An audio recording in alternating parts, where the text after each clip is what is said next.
నా సహచర మంత్రివర్యులు పెద్దలు దామోదర్ రాజనరసింహ గారికి, అలాగే డిప్యూటీ సీఎం పెద్దలు బట్టి విక్రమార్క గారికి, నా సోదరుడు నవీన్ యాదవ్ మీ ప్రాంత శాసనసభ్యులు గారికి, అంజన్ కుమార్ యాదవ్ గారు రాజ్యసభ ఎంపీ గారికి, అలాగే హెల్త్ సెక్రటరీ కృష్ణ గారు, వేదికపై ఉన్న అందరికీ పేరు పేరున ఈరోజు దీన్ని పూర్తి చేయడానికి కృషి చేసిన ముందుగా మా ఆర్ఎండ్బి ఇంజనీర్లని అభినందిస్తూ, దాంతోపాటు దీన్ని చేపట్టి మా ప్రభుత్వం వచ్చినప్పుడు మొదటిగా రివ్యూ చేసినప్పుడు ఇక్కడ శంకుస్థాపన శిలాఫలకం 2-3 స్లాబ్లే ఉండే. దాన్ని ఇలా సీఎం గారు ఎప్పుడు నేను కలిసినా సనత్ గారు ఎప్పుడేమైందని చెప్పి గత 30 మాసాలుగా ఎక్కడ కలిసినా అదే మాట. అల్వాల్ ఎప్పుడు పూర్తి చేస్తారు, ఎల్బీ నగర్ ఎప్పుడు పూర్తి చేస్తారు, వరంగల్ ఎప్పుడు పూర్తి అవుతుందని మా ఆర్ఎండ్బి డిపార్ట్మెంట్ నన్ను పట్టుకొని ప్రతిసారి ఇదే మాట. పేదలకు ఆరోగ్యాన్ని, పేదలకు ఉచితంగా ఆరోగ్యాన్ని అలా మేము చూస్తున్న గత 10 సంవత్సరాలు నేను ఎమ్మెల్యేగా ఎంపీగా ఉన్నా. సీఎం రిలీఫ్ ఫండ్ దరఖాస్తు పెడితే 6,000, 10,000 6 నెలలకు వచ్చేది. ఎల్ఓసి పెడితే ఆ ఎల్ఓసి మాటే లేదు. ఇవాళ నిమిషంలో ప్రతి పేషెంట్కు ఎల్ఓసి అప్లై చేస్తే 24 గంటల్లో ఎమ్మెల్యే, ఎంపీ, ఏ పార్టీ వారైనా, ఏ మినిస్టర్ అయినా నేనే దాదాపు 40-50 కోట్ల రూపాయలు ఇవాళ ఇప్పించడం జరిగింది. ఈరోజు ఈ హాస్పిటల్ ఇది ఒక హాస్పిటల్ కాదు, తెలంగాణ ఆరోగ్య రంగంలో ఒక కొత్త అధ్యాయం సృష్టించడానికి నాన్ని పలికింటూ మన గౌరవ ముఖ్యమంత్రి గారని చెప్పి ఈ సందర్భంగా తెలియజేసుకుంటూ, పేదవాడికి కూడా కార్పొరేట్ స్థాయి వైద్యం అందాలన్న మన ప్రభుత్వ సంకల్పానికి ఒక నిదర్శనం. గతంలో పాలకులు 10 ఏళ్ళ నుండి ఎలక్షన్ల ముందు శంకుస్థాపన చేసి శంకుస్థాపన శిలాఫలకాలే కనబడ్డాయి. అల్వాల్ పోయినా, ఎల్బీ నగర్ పోయినా, ఎక్కడ పోయినా వాడు పర్సనల్గా ముఖ్యమంత్రి గారు నేను సంబంధిత హెల్త్ శాఖ మినిస్టర్ ఎన్నిసార్లు రివ్యూ చేసి ప్రోగ్రెస్ మాట్లాడుతూ ఈరోజు దసరా కల్లా మా అల్వాల్ ప్రాజెక్టు కూడా పూర్తి అవుతున్నది. అల్వాల్ హాస్పిటల్ కూడా, దాంతోపాటు ఎల్బీ నగర్ కూడా డిసెంబర్ నాటికి పూర్తి చేస్తున్నాం. ఆర్ఎండ్బి శాఖ ఆధ్వర్యంలో నడుస్తున్న వరంగల్ కూడా డిసెంబర్లో పూర్తి అవుతుంది. దీనికి సంబంధించిన మెడికల్ ఎక్విప్మెంట్కు హెల్త్ మినిస్టర్ గారు, డిప్యూటీ సీఎం గారు, ముఖ్యమంత్రి గారు ఇప్పటికే వారికి చెప్పడం జరిగింది. దాన్ని కొత్త సంవత్సరం లోపే ఆ 3 హాస్పిటల్ పూర్తి చేసుకోవడం. ఇంకొక విషయం ఏంటంటే, గతంలో ఎన్నోసార్లు చెప్పిన ఉస్మానియా హాస్పిటల్ గురించి 2014 కొత్తలో ముఖ్యమంత్రి అయినప్పుడు కట్టినట్టే చేసిండ్రు.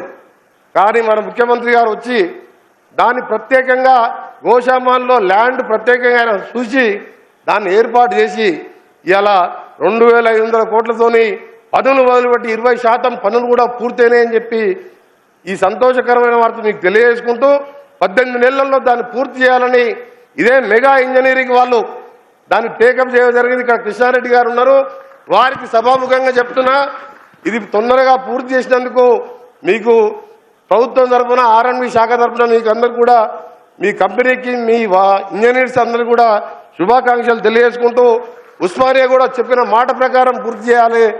మా కోరిక ఒకటే, రాజకీయాలు, ఎలక్షన్లు, ఓట్ల కోసం కాదు. ఈరోజు ఎల్ఓసి దాదాపు ఎన్ని వేల కోట్లయిందో సీఎం రిలీఫ్ ఫండ్ చూస్తే అర్థమవుతుంది. ఈ హాస్పిటల్ చూస్తే కార్పొరేట్ వైద్యం పేదవారికి ఇలా ఏ రోగం వచ్చినా నిశ్చింతంగా ఉండే విధంగా ఈరోజు ఇవన్నీ కూడా చేసుకున్నాం. అందుకనే ఎవరి మాటలు నమ్మకుండా ఈ ప్రభుత్వం ఆర్థికంగా ఇబ్బందులున్నా అప్పుల పాలు చేయి శంకుస్థాపన చేస్తే నిన్ననే బురుగులో కలెక్టర్ ఆఫీస్ మాకు గౌరవ ముఖ్యమంత్రి గారు ఓపెన్ చేసింది. కరీంనగర్లో అన్ని శంకుస్థాపనలు చేసిన వాళ్ళు. దాని ఈ 3 ఏళ్లలో ఆయన అప్పులు చేసిన తీర్పుకుంటూ ఇవన్నీ పూర్తి చేస్తున్నాం. దీన్ని ఒకసారి అర్థం చేసుకోవాలి. ఇవాళ ఒకటి పెట్టింది ఆయన, ఏం చేయాలని అర్థమవుతలేదు. ముఖ్యమంత్రి గారు ఒకటే రోజు 3 జిల్లాలు తిరిగి వచ్చిండు. ఇవాళ కేటీఆర్ గారు అంటారు కళ్యాణ లక్ష్మి షాదీ ముబారక్ ఎత్తేస్తున్నట్టు, ఆయనకి ఏదో కలబడ్డట్టుంది, ఆయన ఎత్తేస్తున్నట్టు. మొన్న 3 రోజులకి నేను 64 లక్షల రూపాయలు నల్గొండ పట్టణంలో ఇచ్చేసిన. నిన్న మా షబ్బీర్ అలీ గారు, మహేష్ గౌడ్ గారు నిన్న చెక్కులు ఇచ్చిండ్రు.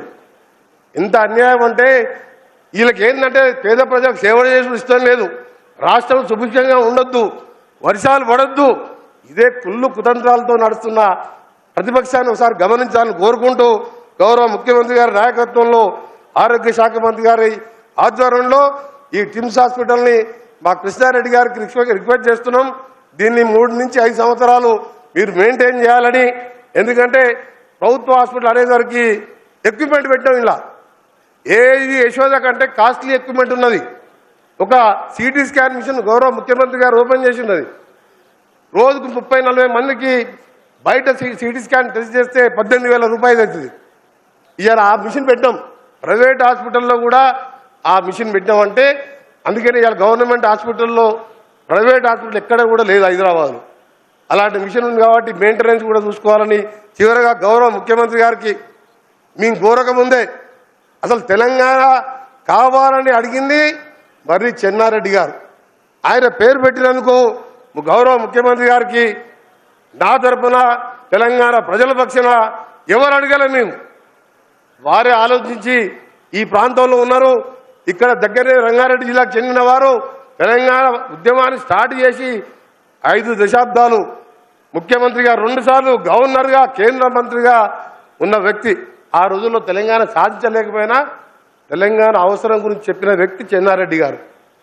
నేను ఒకటికి చివరిగా ఒక కోరిక, మా జిల్లా చెందిన వ్యక్తి కొండా లక్ష్మణ్ బాబూజీ 69 తెలంగాణ ఉద్యమంలో భువనగిరి నుంచి ఎమ్మెల్యేగా ఉంటూ రాజీనామా చేసి మళ్ళా తెలంగాణ వస్తేనే మంత్రి పదవి తీసుకుంటా అని చెప్పి ఇందిరాగాంధీ స్వయంగా చెప్పి ఇంటికి పోయి డిప్యూటీ సీఎం ఇస్తా, కేంద్ర మంత్రి ఇస్తా, నాకు పదవులు వద్దు, తెలంగాణ వస్తే తీసుకుంటా లేకపోతే వద్దని చెప్పి 93 ఏళ్ల వయసులో అక్కడ ఢిల్లీలో చలిలో దీక్ష చేసింది. మా ముఖ్యమంత్రి గారికి మా దావన్నకు మాణిక్ గారు చాలా ఇంపార్టెంట్ సబ్జెక్ట్. మా ముఖ్యమంత్రి గారికి చెన్నారెడ్డి గారి పేరు పెట్టేందుకు ధన్యవాదాలు. మా ముఖ్యమంత్రి గారికి మా దామోదరణ గారి తరపున ఇద్దరం మా ఎల్బీ నగర్ హాస్పిటల్ కూడా కొండా లక్ష్మణ్ బాబుజీ తెలంగాణ కోసం 93 ఏళ్ల వయసులో దీక్ష చేసిన పేరు పెట్టాలని నా విజ్ఞప్తి. అలాగే హైదరాబాద్ కాదు రాష్ట్రానికి ముఖ్యమంత్రిగా కంబైన్డ్ రాష్ట్రానికి ముఖ్యమంత్రి ఉన్న కార్మిక నాయకుడు ఆరణాలు పులి చేసుకునే అంజయ్య గారికి అల్వాల్ హాస్పిటల్ పేరు పెట్టాలని కూడా వారికి రిక్వెస్ట్ చేస్తున్నాం. ఎందుకంటే ఇది ఆలోచించి మేము అడగకముందే మీరు పెట్టిండ్రు, మేము చెప్పే అవసరం లేదు, మీరు పెడతారని. కానీ మా బాధ్యతగా అక్కడ R&B డిపార్ట్మెంట్ చేస్తున్నాం. ఇవాళ మీరు హాస్పిటల్స్ మీద చేస్తున్నాం. చివరిగా వరంగల్ కూడా ప్రొఫెసర్ జయశంకర్ పుట్టుక నుంచి సాగు వరకు తెలంగాణ తెలంగాణ అన్నాడు. ఆయన గ్రామాన్ని గుర్తించి 10 కోట్లు ప్రత్యేక నిధి ఇచ్చి రెవెన్యూ డివిజన్ ఏర్పాటు చేసి ఆ ప్రభుత్వం చేయలేని పనిని మీరు చేసిండ్రు, మన ప్రభుత్వం చేసింది. మీరు కూడా దీని మీద ఒక నిర్ణయం తీసుకొని ఎల్బీ నగర్ హాస్పిటల్ కూడా డిసెంబర్లో పూర్తి చేస్తుంది. కాబట్టి ప్రొఫెసర్ జయశంకర్ పేరు పెడితే తప్పకుండా అభివృద్ధి అన్ని రంగాల్లో చేస్తున్నాం. హైదరాబాద్లో ఇవాళ ఫ్లైఓవర్లు కడుతున్నాం, ఎక్కడ చూసినా అభివృద్ధి చేస్తున్నాం. ప్రతిపక్షాలు విమర్శలు చేసినా నిన్న 3 జిల్లాలు తిరిగి ఇవాళ ఇక్కడ మళ్ళా ఇంత పెద్ద ప్రోగ్రాం పెట్టుకున్నాం. 24 గంటలు మన కోసం పనిచేస్తున్న ముఖ్యమంత్రి గారికి R&B శాఖ తరఫున ధన్యవాదాలు తెలియజేసుకుంటూ నా రిక్వెస్ట్ మన్నించి నేను కూడా తెలంగాణ కోసం కొట్లాడి మంత్రి పదవి వదిలిపెట్టుకున్నా. తెలంగాణ వచ్చింది సంతోషంగా తీసుకుని చెప్పిన రోజు మంత్రి పదవి నేను అడగలే. మంత్రి పదవి అడగకుండానే ముఖ్యమంత్రి గారు నాకు మంత్రి పదవి ఇప్పించింది. సోనియా గాంధీ గారు, రాహుల్ గాంధీ ఢిల్లీకి కూడా పోలే మంత్రి పదవి కోసం. కానీ నేను అడిగిన రిక్వెస్ట్ ఏంటంటే ఈ 3 పేర్లు పెడితే తెలంగాణ గుండెకాయ హైదరాబాద్, ఎక్కడ చూసినా తెలంగాణ వాదులే కనిపిస్తారు. మీరు నాకంటే ముందే ఆలోచిస్తారు నాకు తెలుసు. కానీ నా బాధ్యతగా నా రిక్వెస్ట్ మన్నించాలని కోరుకుంటూ సెలవు తీసుకుంటున్నా. జై హింద్, జై తెలంగాణ.